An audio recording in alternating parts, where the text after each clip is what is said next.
throughout the whole town hall meetings that you guys would have held, and what are some of the main concerns coming out of the discussions with the parents? All right, parents were mostly interested in the allocation criteria, the scores, the upper and lower limits for allocating students. They were interested in transfers because we have some cases where parents work away from their zone, and obviously they would have gained entry to primary school based on where the parents work, right? So the allocation criteria is, one of those areas is your address. So that is a main concern for parents now.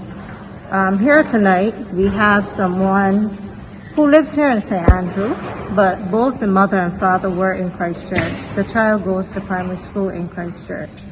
So therein lies the dilemma. So I was able to advise her accordingly, right?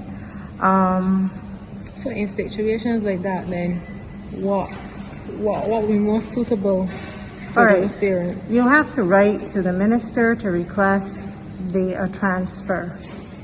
You have to state the reason, and you have to submit your grade slip, and then a decision is made from there. Obviously, we're going to investigate, because we just don't grant transfers just like that. So an investigation, and then the minister will decide yea or nay if the request has been approved. Okay. When the ministry had first announced the whole concept of these zones and not having the 11 plus exam, there was some level of pushback from the public based on the town hall meetings that you guys would have held.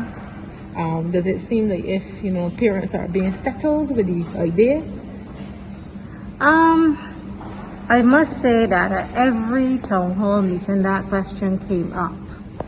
And because of the very delicate stage that we're at right now in planning at the ministry, I was not in a position to answer, but that is a concern that came up.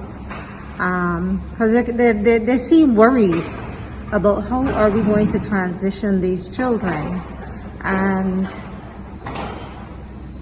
that is the main concern that they have. But as I said, because of the stage that we're at the ministry, I'm not in a position to shed light on that right now. Okay. Right. And as it goes towards the preparation for the July date, how far along would you say the ministry is in terms of, putting all the steps in place to make sure we can facilitate this zone arrangement? The examination, okay.